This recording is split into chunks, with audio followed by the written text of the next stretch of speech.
Hello, welcome to ND Like Me. I'm your host, Andrea, and today I want to address the topic of self-harm. Specifically, we'll be looking at repetitive self-harm and the different topics we'll talk about and work through: why a person might self-harm, biases that we should examine before we launch into a conversation or reflection in terms of ourselves, why a person might be hiding their self-harming behaviors, and also why a person might be displaying their self-harming behaviors. And finally, we'll also go through what might help someone to stop self-harming behaviors. I personally have experienced struggling with self-harm behaviors, particularly in my youth. So in this video, I'm speaking from personal experience as well as having observed a lot of young people around me.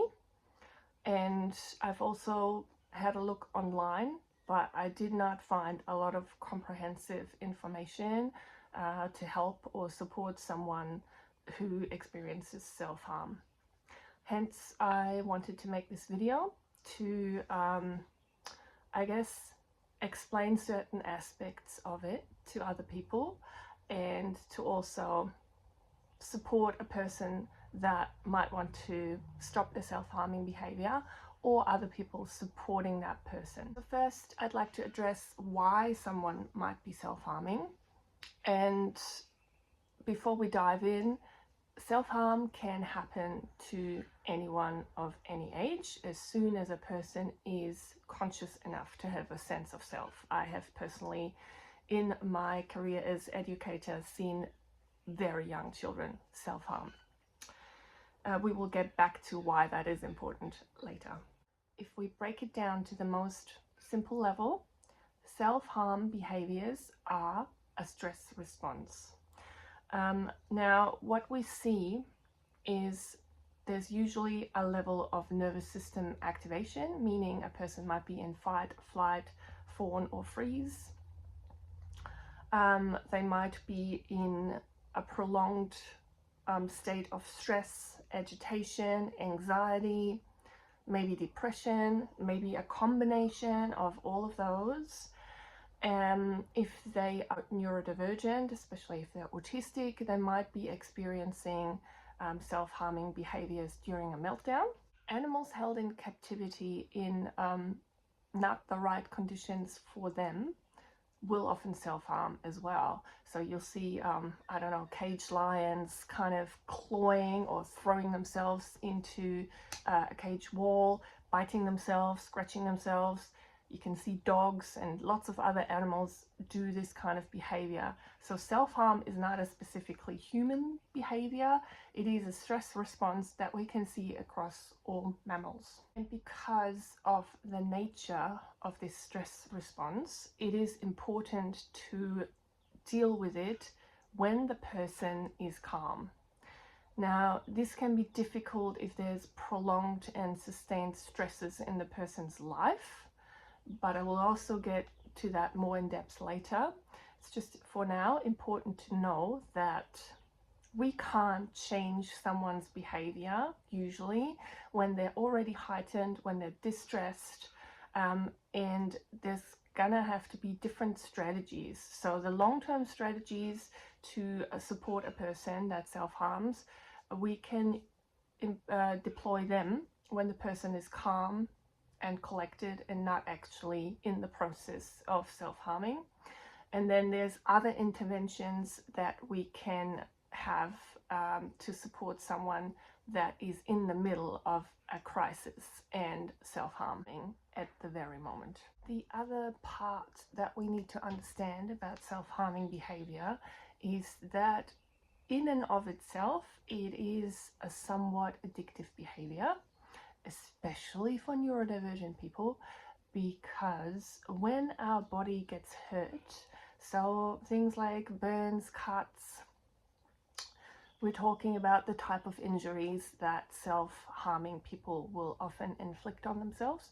So our body basically sends out a little hit of dopamine that helps us to I guess, moderate the amount of pain we're feeling and calm us down in that very moment when we're getting hurt.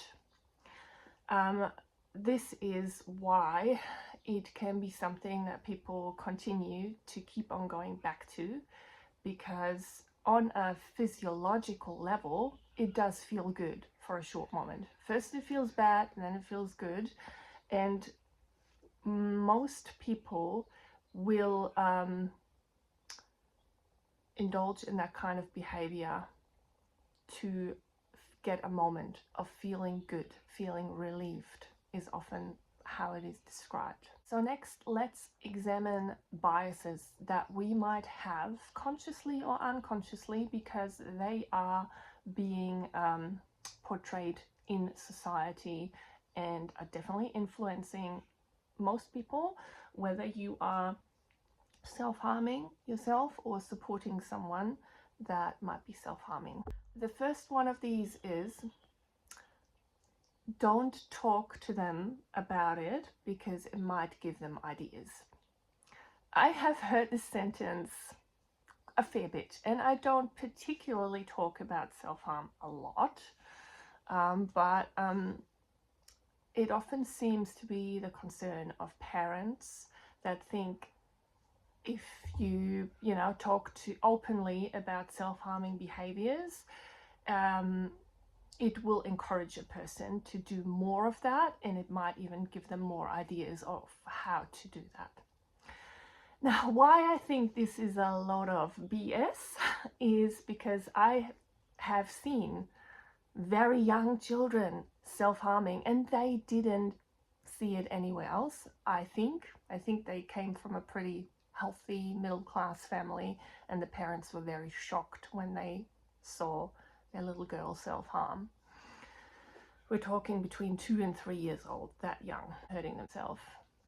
Now, to be fair, I think there is a cultural element where perhaps in some niche youth cultures it can be a thing to pass down to other people. I think that is slightly different. If it is a culturally accepted in the circles that this young person moves in, then obviously we need to examine that. But if no one in their environment is employing behaviors like that, there's a good chance they have just come up with that as a way to relieve themselves. It is a somewhat natural response that any mammal can have to being really, really distressed. Now, back to those circles where it might be trendy to self-harm. I'm talking about emo, I'm talking about punk kind of circles. Sure, there's also an element of, for some people, it can be a rite of passage, mutilating something, giving yourself a piercing, giving yourself a tattoo. Again, in this episode, we mostly talk about reoccurring self-harm that stems from real distress. So if your teenager has experimented and they've done a couple of things, perhaps it's worthwhile examining why and in what state were they when they did that. Was it with their friends? They all did something, they gave each other a piercing. Yeah, look, in a way it is a form of self-harm and self-mutilation, but it is a completely different context if it's done as a rite of passage. And you would think that that will stop at some point. It is very different if it is done from genuine distress. So that one would have been the bias of they do it because it's trendy. Now we have to be very careful with these, especially if we're a parent or a caregiver. We need to make sure we know why our kids are doing certain things, and in this case, like I said, is it their friend circles or is it real distress from within? Hopefully you can have a conversation. The next bias that I have heard is they are just seeking attention. Now that's also a really dangerous one. Both of these are minimizing the risk and the distress that can potentially be behind this behavior. Now let's assume just for a moment that a young person is just attention seeking. Let's take this one apart. Like, what is actually wrong with wanting human attention?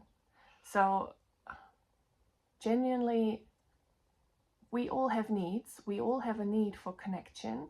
We all have a need for validation, and we're very social creatures.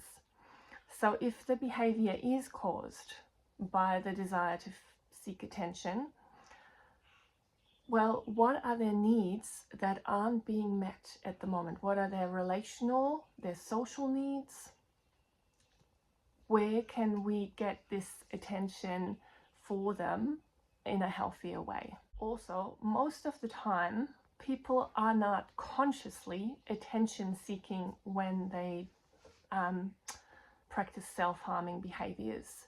A lot of the time it is, like I said earlier, a nervous system-based stress response that they don't consciously think about. And I'm quite passionate about this because I hear this a lot in parenting, that many people think kids are these evil geniuses that will sit there and scheme of how to make their parents' life the worst possible. It's not usually like that. Someone hurting themselves, the last thing they need is for you to not believe that they're actually distressed. And as a parent and caregiver, you might think you know what the level of distress is, but I can tell you this now, you can have a feel for it, sure, but especially if you're dealing with a teenager, you probably don't know everything, and assuming anything in this situation can be really risky and really dangerous for the well-being of your child and for the relationship between the two of you. So I would encourage anyone to take self-harming behaviors seriously, but also not to freak out about them, and really seek to understand what that means and why the person is doing them. Next, I'd like to address why a person might be hiding their self-harming behaviors. Now, obviously, most people, most kids, most teenagers know that it is not okay to do that. We do understand generally that it's not socially appropriate, that it worries people, that it's not normal. So part of why I want to talk about is that this shame and stigma around it can often stop a person from seeking help. And the hiding can be another huge stress factor. Like, as soon as we can't be our authentic self, as soon as we have to hide parts of ourselves, it adds to the stress, it adds to the pressure on having to be a certain way and perform a certain way. And a lot of people feel like they have to do that. There is a lack of self-control that can happen during those behaviors. If those behaviors are part of an autistic meltdown, it can be a whirlwind of feelings of shame and regret about losing control over what you're doing, what you're saying. Now, if we're dealing with a person who experiences the self-harm behavior like this, it's quite important that we are very gentle, that we're understanding, that we're making them feel safe to speak about these things and not shaming them further. Another big stumbling block for people is often that they don't understand themselves why they are doing it. And in that case, it's really important to have different perspectives. And if you're watching this video and you're affected yourself, to ask yourself the right questions. So questions that might be helpful are, what happens before I self-harm? Like, what happened? Did I have a conflict? Did I get upset about something? What was the situation and what was the trigger? This is really important. And I mean, you can explore that on your own. You can talk to other people about this. If there are reoccurring triggers, you probably want to talk about it with a therapist, and they can help you unpack it and find ways to heal that trigger. Also, hopefully this video will help a person themselves, or if you're caring for someone, just to understand how much is behind this whole topic and take some of the shame out of it, and just know that there is a large number of people struggling with this, and help and strategies are available. I will get to that soon. I've also brushed on this previously, but a person might also not know how to stop the behavior. Even if they know it's not good for them long term, it can become somewhat of an addictive behavior. And again, it's important that people feel safe to open up, have trusted confidants around them that they can share this with.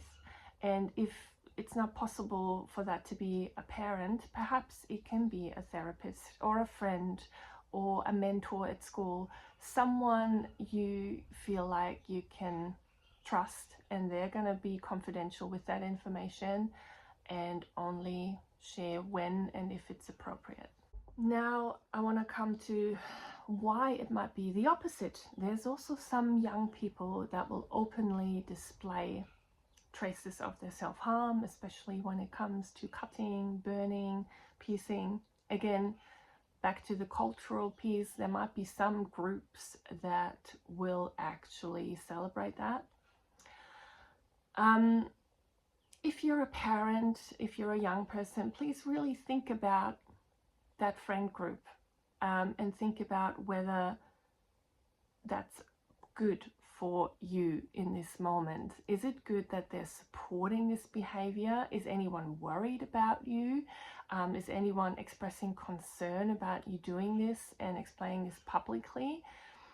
A lot of people are afraid to talk about it. A lot of people don't know what to say. But if I see anyone with signs of self-harm on them, I want to check in with them. I want to say, are you okay? What's going on for you?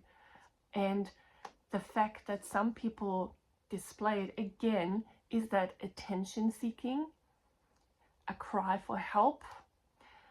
I think we need to get away from simple statements like that, and it's not that simple. We're complex human beings, and if we want to know why someone is doing this, why not talk to them about it? Because either way, you're going to remove the stigma. Remove the stigma about hiding it, remove the stigma about displaying it openly, because one thing that young people need to know is, if you're displaying it openly for anyone to see, that is distorting the image that other people have of you. They're going to see you through that lens, and the lens is basically going to be someone who is unwell, who's mentally unwell and struggling. Perhaps they will see you through the lens of this person's attention seeking, and in the worst case scenario, you might actually, through this, do encourage other kids to take up the same behavior and try it when they previously hadn't really gone there. And like I said, it can be to an extent a natural response, a natural stress response. But if the culture that we're surrounding ourselves with is encouraging that behavior, then we're part of creating a problem. We're part of basically saying to people, by this open display of self-harm, that, look, it's okay to be unwell and it's okay to harm yourself. And yeah, as a young person, it's never okay. I hope that if you're someone watching this, that you're aware of how serious this can be, because I have seen and heard it so many times, and I've been there myself. You build up a tolerance. So you're normalizing this behavior on yourself, meaning that it becomes easier and easier to hurt yourself more, which ultimately puts you at risk of suicide. And this is like quite risky behavior, and it's not a path that you want to go down. I have permanently damaged myself mentally and physically by the way that my self-harm wasn't treated, wasn't helped in any way, and I do not recommend it. I still today live with the repercussions of how I treated my body as a young person, and there is a lot of lives being lost, a lot of teenagers that have normalized hurting themselves, then get really upset, and then out of habit and out of distress take it to the next level and take their own lives in a state when they can't actually really consider what they're doing. So if you're a young person watching this, if you're the carer of a young person, I urge you to not freak out, but I also urge you to take it seriously and to not just let it go. Why I don't want you to just let it go, I will explain next. So from my own experience, self-harm can be a type of addiction. And I'm saying this because I hear addicts talk about how after centuries of sobriety, they still will feel like wanting to use the substance that they used to abuse when they're distressed. And I feel the same way about self-harm. So if I'm very upset, I'm having a meltdown, my thoughts will go to self-harm, and it's very difficult to keep that in check. But I have managed a lot better these days than when I was a young person, because of having seen how much damage it can do. But I want to make it clear that for me personally, it feels very much like that was an addictive tendency, and I will struggle with that for the rest of my life. And part of it is that it has been hardwired into my brain as a response, as a way to deal with a highly stressful situation. This is why I urge you to try to get out of making self-harming behaviors a habit. Now, I have a whole section on what might help. The first part of that I want to dedicate to interventions in the moment. You're finding yourself in a situation, or you're finding your young person in a situation where they're really distressed and they want to go there, or they're starting to go there to self-harm. There is a few ways that you can calm your nervous system and distract yourself that can get you away from the urge of harming yourself. One of them is deep pressure. Some people really respond well to deep pressure. Some people don't like it. So again, these interventions are best talked about when someone is calm, to figure out what might help them in the moment, especially if you're someone supporting them, or if you're someone struggling. Think about this now when you're calm and collected. Deep pressure can look like having someone give you a really tight hug holding you. It can look like having a weighted blanket wrapped around you. It can look like even just lying on the floor and feeling the pressure of a hard floor against you. Sometimes I do this in the fetal position. It can be quite soothing. Then cold. So cold sensations basically change our nervous system response. This is why cold plunges have been so popular now for a while.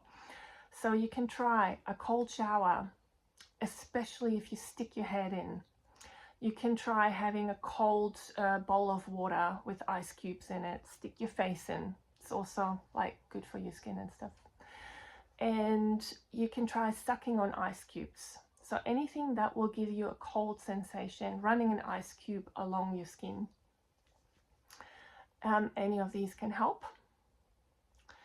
You can also experiment with flavors. So I personally find that tricky. I don't really feel like eating when I'm upset, but you can try putting something that has a really strong sensation in your mouth. So whether you want to suck on a lemon or bite on a chili. I'm sure there's some sort of terrible lollies that you can get that give you either a spicy or a sour sensation, maybe bitter. You can try any of those. Then music, I personally find very helpful. Now I find that the music that helps me calm down when I'm really upset is quite different from the music I would otherwise listen to. So it's worth experimenting when you're maybe a little bit upset, but not so upset that you're actually already self-harming. Might be worth trying really sad music, really heavy music, something with a really strong beat. With that also, I will get to this later, moving your body with the music in any way that you can or want can be quite cathartic. I recommend heavy metal, death metal, rock, anything really loud. That's what does it for me. Depending on the state though, sometimes it can be really soothing to have binaural beats or something very calming like gentle piano music or whatever. Depends on whether you're a sad kind of upset or a raging angry kind of upset. So I'll leave that with you to figure out. Breathing. Obviously with any anxiety, box breathing, look it up. It's quite simple. You can get apps that talk you through it. You can look it up on YouTube, and it sounds pretty boring, but it really does help to calm down. If you're a person caring for a loved one that self-harms, you might be able to remind them and start breathing with them. Even just having someone close by who has calm breathing can help us co-regulate and calm down our breath, calm down our nervous system. There is a few more ideas like that online, but these are kind of the short-term interventions that I find most relevant. Again, sometimes it can help writing a list when you're calm and collected, writing a list of things you want to try in the moment to divert you from self-harm. So these are kind of more short-term interventions. Longer term, I have several other things to recommend. Understanding your own needs.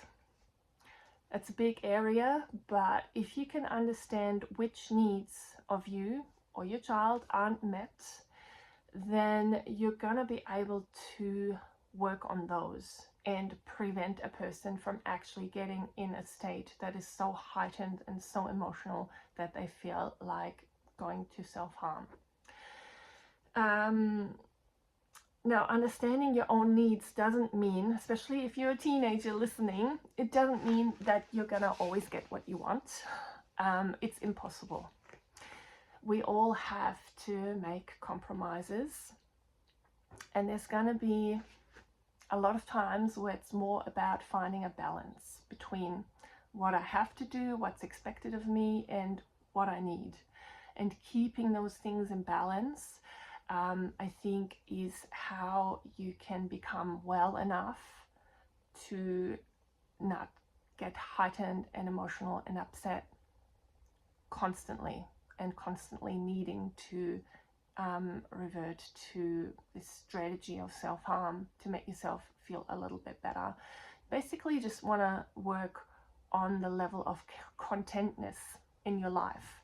If you're feeling more content, more heard, more understood, there's going to be less times where you get upset. But there's still going to be times where you do get upset, and it's important to understand that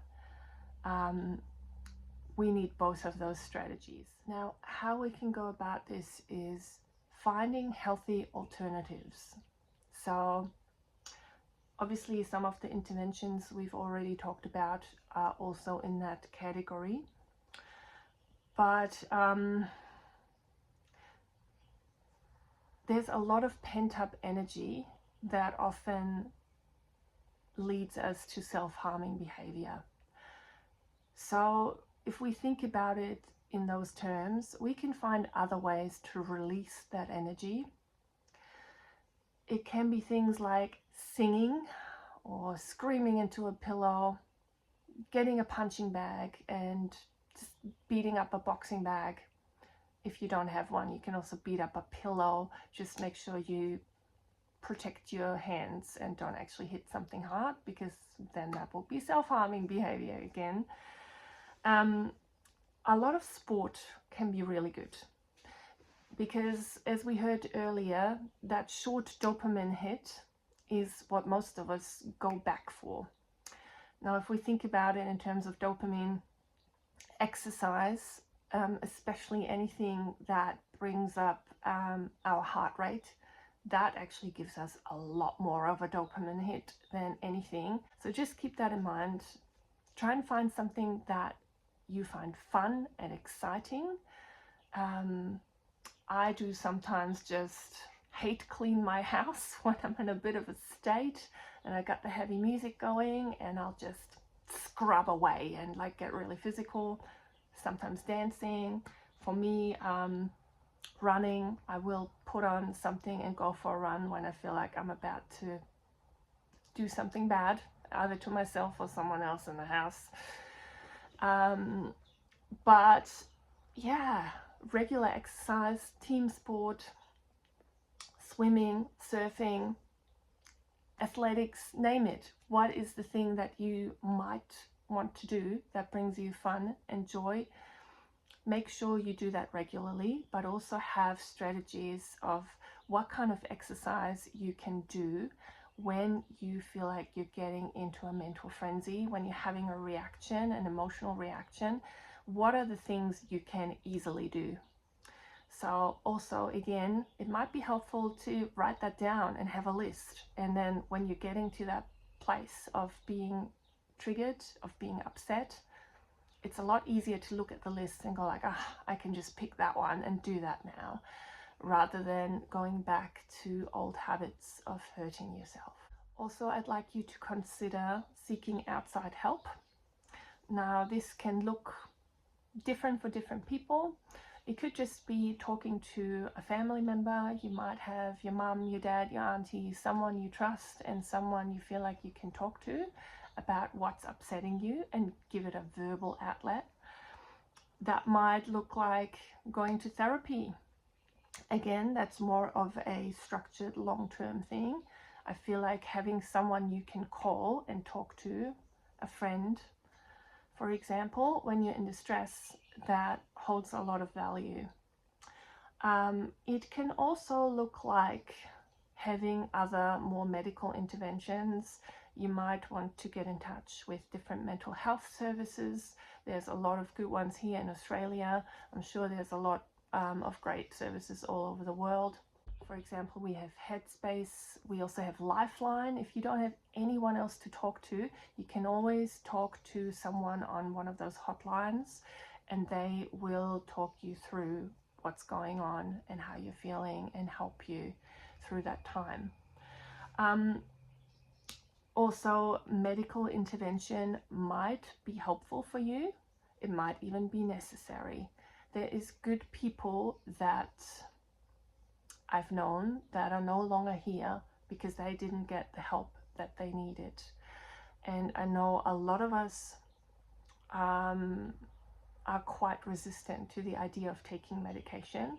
For me personally, when I was at that point in my life, because it made me feel broken. It made me feel like if I can't exist without this crutch, then there's something really wrong about me and I don't deserve to be here. So I want you to know that taking medication can be temporary and it can be really helpful. And as someone who's struggled all my life and I've only really been on medication once, I can say it saved my life at the time.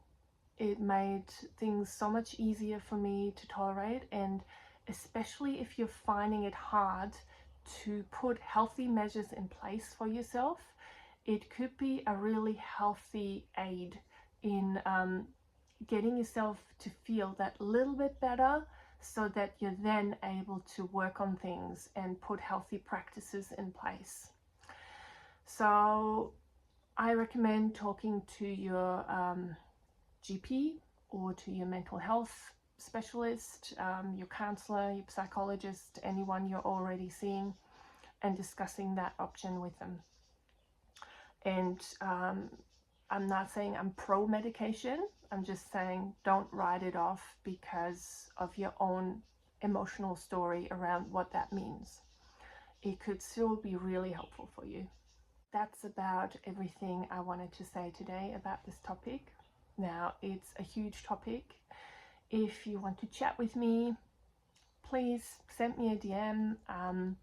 I'd much rather you ask questions and talk about it than it just costing more young people's health and potentially their lives.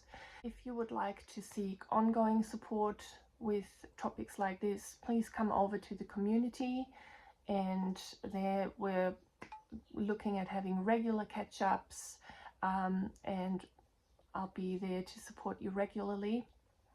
But yeah, please don't hesitate to reach out to anyone that you feel comfortable talking to. And I hope this clarified a few things, and I hope it made it easier for you listening to talk about it. I wish you all the best. Please look after yourselves, and remember, you're not broken. Your teenager's not broken. I think they're either just ND like me, or they're just having a really hard time. And even that is okay. It's okay to be going through a hard time. So don't freak out, but inform yourselves and try to find the best support possible for you and your situation. Okay, take care. Bye.